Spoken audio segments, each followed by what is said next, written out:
Good morning, ladies and gentlemen. Thank you for coming out. At this time, each year, and for the past 46 years at Humber, people just like us stop what we're doing and give thought to the 118,000 members of our armed forces who lost their lives fighting Canada's wars in the past 99 years. The numbers are awe-inspiring. By the time the guns fell silent in Europe on the 11th hour of the 11th day of the 11th month of 1918, 1 in 4 of our soldiers, sailors, and aircrew had become a casualty. 1 in 8 never made it home. In World War II, 1 in 5 of the Canadians who went overseas was killed or wounded. 1 in 10 were killed. Another 516 died in the Korean conflict. 121 lost their lives on US peacekeeping missions. And in Afghanistan, generations X and Y lost 158 of their number. Now, these aren't just numbers in a ledger. These are all family obligations, assumed long before most of us were born. As part of the great Canadian family, we have a debt to honor their sacrifice. On this day, we set aside differences and squabbles over policy and politics and even philosophy, and we salute those who lost their lives. And we stand with those who still live with the physical and mental scars of those sacrifices. We put aside the conjunction but and the conditional tense if, and metaphorically, or if we are lucky physically, place our hands upon the shoulders of our countrymen and countrywomen whose loved ones stare back at them from black and white photographs taken in the shell-blasted trenches of places like Vimy Ridge, or from the gun turrets of aircraft or small ships heading on one-way missions over the night skies of Europe or into the freezing North Atlantic, or from faded Kodachrome color images shot on Hill 677 in Korea, or from Facebook images recorded digitally in the dusty base camps, roadside tracks, and mountains of Afghanistan. In their memory, we wear the blood-red flower that bloomed in the chalky soil churned up by high explosives in the pockmarked trenches of the First World War. We listen to the mournful call of the last post. We observe a brief moment of stillness, and we imagine that we know what war is. And to help us, we have images captured by brave journalists, some of whom have also paid the ultimate price for our illumination. We can almost touch these experiences through iPad apps, such as The Fallen, and on Twitter through @WeTheDead. These ceremonies in recent years have become all too easy to talk about because our young men and women have been engaged in a bloody conflict against a determined and ruthless enemy. Now that mission has largely, not wholly, been replaced by a much grittier, more enduring battle, one in which many of our veterans are dealing with post-traumatic stress that has left many of them jobless or homeless. More shamefully, many of those veterans have discovered that the unconditional promises made by their governments now come with cruel caveats and conditions. We cannot honor the fallen while shelving the inconvenient burden of those who served but survived. We who wear the poppy for a week or so every year need to remember that the wearing of that flower is a symbol of a debt that we owe 365 days a year.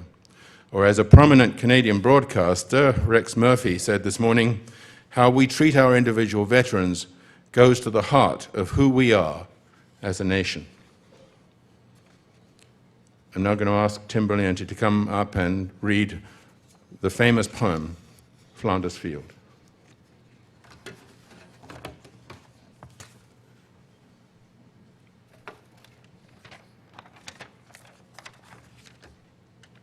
Good morning. In Flanders fields the poppies blow, between the crosses, row on row, that mark our place, and in the sky, the larks still bravely singing fly. Scarce heard amid the guns below, we are the dead short days ago. We lived, felt dawn, saw sunset glow, loved and were loved, and now we lie in Flanders fields. Take up our quarrel with the foe, to you from failing hands we throw. The torch, be yours to hold it high, if ye break faith with us who die. We shall not sleep, though poppies grow in Flanders fields. Thank you.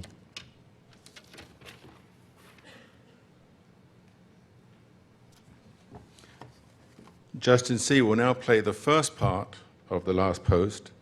At the end of that time, we will take a minute of silence, and I will indicate when we're ready to resume.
If I could ask Chaplain Len Thomas now, please, to make the benedictory call, please.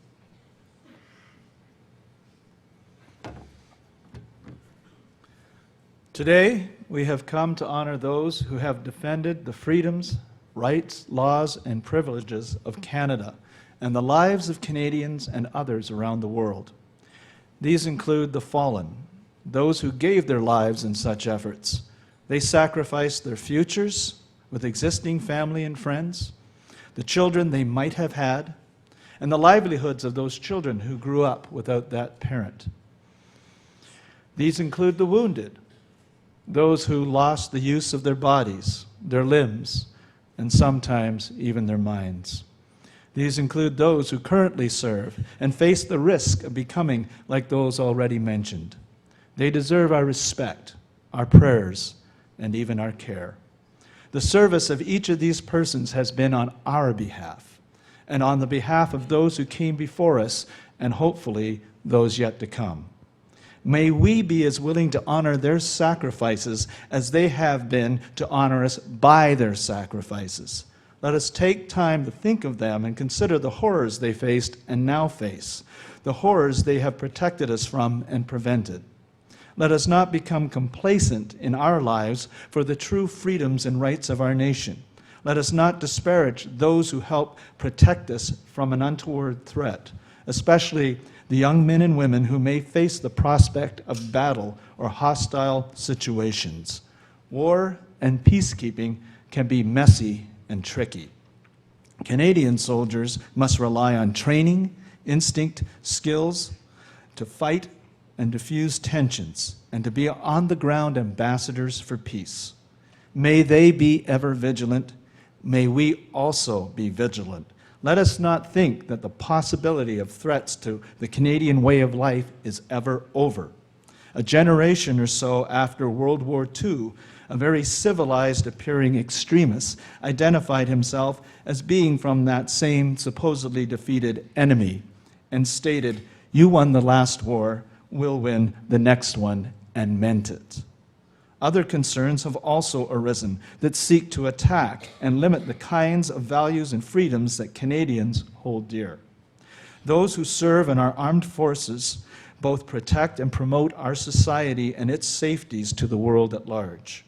Let us not disregard or belittle the tasks that our armed forces face in an increasingly complicated world as cultures collide.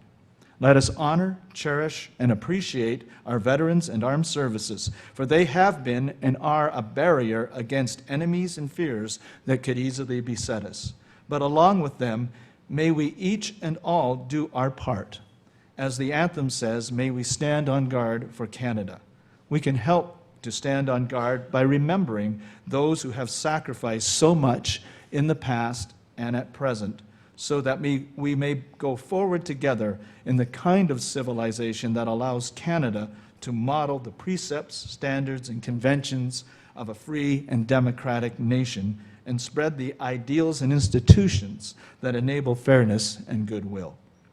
May they and we stand on guard so that we honor the dedication of past sacrifices by current and ongoing development of Canada as a place of safety for persons to live, with freedom and without unnecessary fear.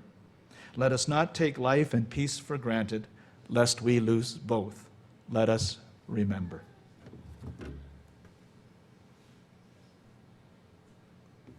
Thank you, Len. We're now going to conclude this ceremony, this memorial, with the singing of our national anthem, O Canada. And we will be led by the children from the Humber Childcare Centre, and with Bridget Woodstock, who is going to lead the singing over there. And the rest of us have to make sure that we attempt to match their skill and commitment.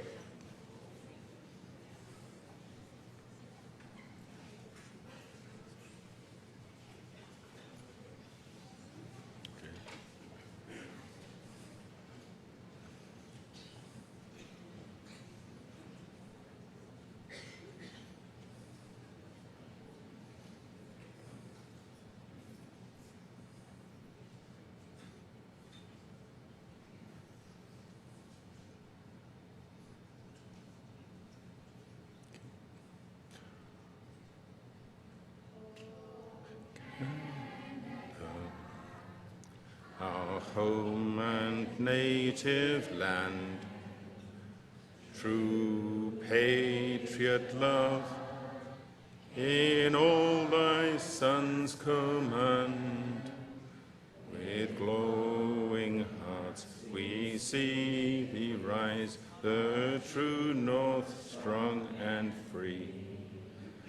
From far and wide, O Canada, we stand on guard for thee.